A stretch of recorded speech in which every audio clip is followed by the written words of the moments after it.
Hello guys, this is Octavius of North American Archery. Thank you so much for tuning into our channel.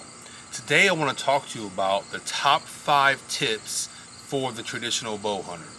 There's a lot of tips that I could share with you, and I'm sure there's a lot of tips that you can share with me. So put them in the comments, ask questions, whatever you want to do, but these are my top 5 that I have acquired over the years out of all the tips that I go by for traditional bow hunting. Now, at the time of this video, it's September 4th, 2025. So we're about a month outside of bow season in most states. Some states you can go in September, early September to the middle of September, but most states that I've ran across is in October when you can begin to hunt. Now, I want you to understand something. Tips is one thing, but you also have to put them into practice. So I encourage you, as I give you these tips, start putting them into practice, and I'm sure you'll see some good results this season. Number 1, practice how you plan to hunt. I can't stress this enough. There's so many times in my own bow hunting career where I was shooting my bow at eye level, standing on the ground, the entire off season of deer season, right? And then all of a sudden I get in a tree stand and it changes the trajectory of my arrow, at least how it appears to change when you're in a tree stand. The angle is different, so my sight picture out here in front of the riser is different. I'm angling down on the actual deer. I'm not using a rangefinder like I used to use back in the day with my compound bows. So when I didn't do that and I didn't practice for it in a tree, it threw me way off. Same thing happens to me as well if I haven't shot out of a blind and I bring a bow too long, or I don't practice sitting down. I don't do any of those things, but I expect to just hop in a blind that somebody has out on some property and think that I'm going to be successful. You need to practice sitting down. You need to practice in a tree stand. You need to practice spot and stalking, shooting stumps. However you want to do it, you have to practice how you plan to hunt in order to be successful in traditional archery. Number 2, scout in the late summer before the season. Right now it's getting ready to become fall. It's getting a little brisk here in Indiana as we speak. However, in late August I went out and I looked at different spots that I planned to hunt and did some what's called a soft scouting, where I'm not going in and just blowing out the deer at this stage of the game.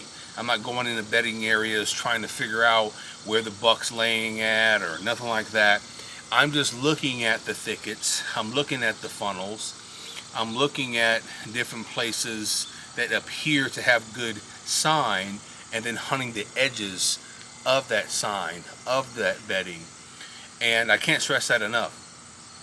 I try to be very, very careful going into deer areas and putting my scent all through it, especially on private land, but even on public land. I'm making sure that I don't go in there and just make a ruckus. I am locating the tree I want to be in, or locating the area that I want to hunt from the ground at, and I am just making it happen when the time is right. But I'm still maybe a couple 100 yards away, maybe 60 yards away, maybe 50 yards away from where I believe the actual deer are. I'm not just going in and spooking deer.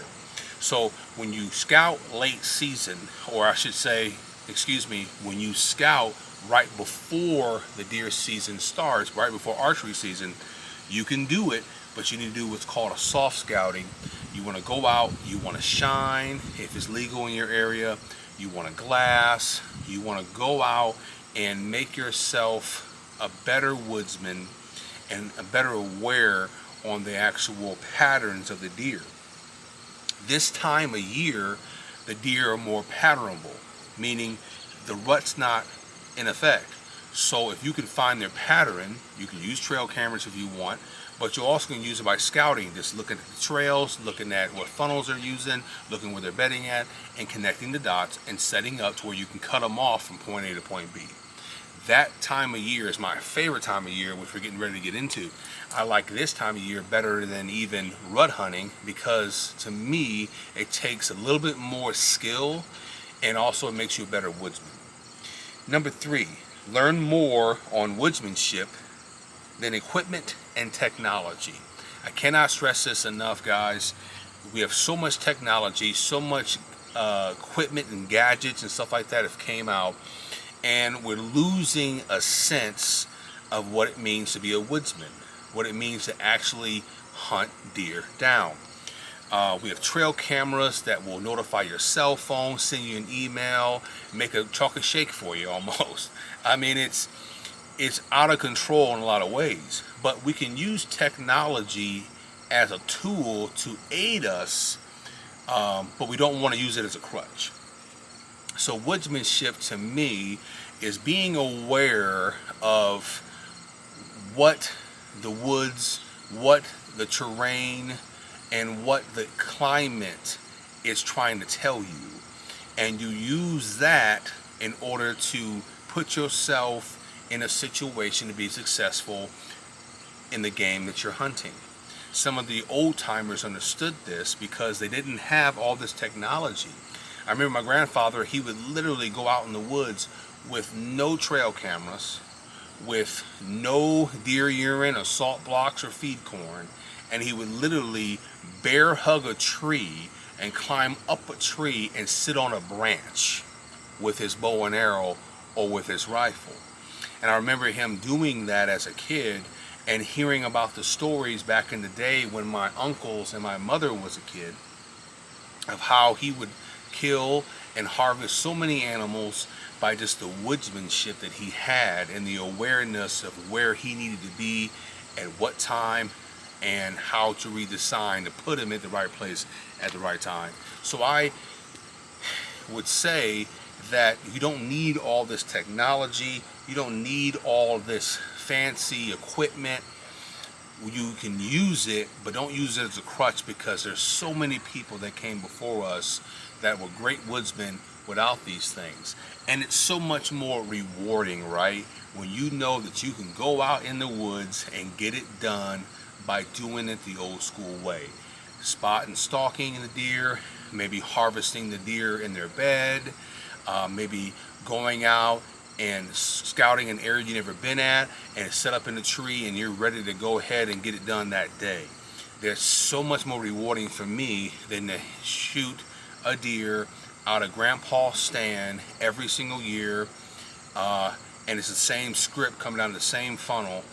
I get that that's fun and there's a place for that because some people don't have the time to do what I'm telling you, but at the same time, if you want to become a better woodsman, you need to graduate from just sitting in the stands and have it be so predictable and begin to go out and scout the deer, scout the hog, scout the elk, scout the moose, whatever you want to hunt, the bear, and try to figure out what ways you can put yourself in a better situation, reading the sign and reading the terrain, understanding the climate, understanding thermals, all those different things, and trying to put yourself in a situation where it can be more rewarding for you as a traditional bow hunter.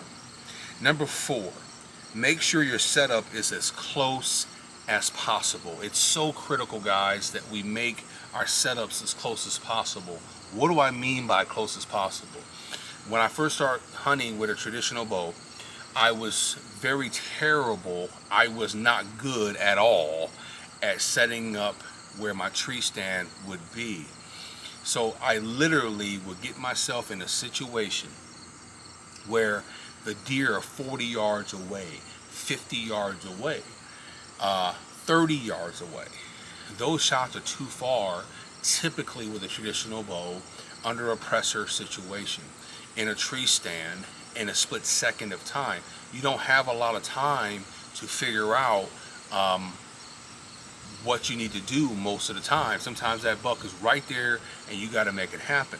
So I learned that I was setting up like I was setting up with my compound bow, or better yet, I was setting up like I had a rifle in my hand or a shotgun or shooting a slug or something. You can't do that. You want to make sure with traditional bow that your setups are literally within 15 to 20 yards. Sometimes it's even best to have 5 to 10 yard shots. It is pretty easy to do that as you get practice. Most of my deer that I've harvested with a traditional bow, with a bow in general, has been under 15 yards because I'm trying to get as close as I can to that animal and cut him off before he gets to his destination. So you want to make your setups as close as possible so your shot can be more accurate. There's not all these different obstacles you have to overcome. All you have to do is keep your nerves in check, and you'll be able to harvest the deer when it matters the most with a close setup. And then number 5 is learn. It's not about the kill, it's about the experience. So for me, as a traditional bow hunter, and I'm sure many of you can attest to this, is that I started to learn that shooting deer with a rifle or a shotgun was very easy. So I stopped doing that, and then I went to going with a compound. Then I stopped doing that because it became easy for me personally. And then I went to a longbow and a recurve. And now that's where I'm currently at. And I enjoy it because of the challenge. But when you increase the challenge, you also increase the experience. And it becomes more about the experience of the hunt than harvesting the animal. And so there's going to be some frustration in there because last season for me, I didn't harvest one deer. And that has not happened in many years for me of not harvesting any deer. I harvested some hogs, I harvested some small game animals with a bow, but I did not harvest a deer. I've missed several shots on some decent bucks because of a lot of different reasons, and I'll unpack that in other videos as I get time. And so that's why I didn't have any footage of harvesting any deer on the channel. Well, with a traditional bow, that happens sometimes depending on what your goals are. My goal is not to try to make it easy on myself. It is just trying to challenge myself as a woodsman, as a traditional bow hunter, every single time I go out into the woods. That's what I like. So I was able to overcome the goose egg of no deer because of the experience that I gained and I attained. I'm a much better hunter from last season to this season. I don't anticipate not getting any deer this year, but I do anticipate being a better and a smarter hunter and a more effective at what the craft is actually supposed to be, okay? I remember thinking when I was in a tree stand, there were several different times when I'm like, I can harvest this deer with a compound right now. Or another thought I had is like, I could harvest this nice 10-point buck with a rifle right now. But that's not what I'm out there for. So having those thoughts, I had to cast those out of my mind and focus on why I'm in the woods in the first place with a longbow. I'm in the woods with a longbow because I enjoy harvesting the animal the most with the longbow. If I really needed to meat to survive, I would just grab a 30-06 and go out there and get it done. But I don't need the meat to survive. I have deer meat, I have hog meat, and I have all your local grocery stores in my area. So I don't have any pressure in that way. So now I can kind of fine-tune how I want to hunt the deer and how I want to harvest the deer, which is with a traditional bow. So it's about the experience, guys. It's not about all the time of getting it done. Because if you're trying to get it done, you're going to throw this bow down and you're going to go get your rifle and you're going to start shooting the deer. But if your goal is to become a better traditional bow hunter, focus on gaining experience from year to year and season to season, and not just focusing on if you have the big buck on the wall. All right, guys, I appreciate everything you do. Continue to like and subscribe. Turn on your post notifications. If you have any tips that you would like to give the community here on North American Archery, put it in the comments. If you have any questions, please ask them. And I want you to remember this: you don't have to get ready when you stay ready. All right, guys, we'll talk to you later.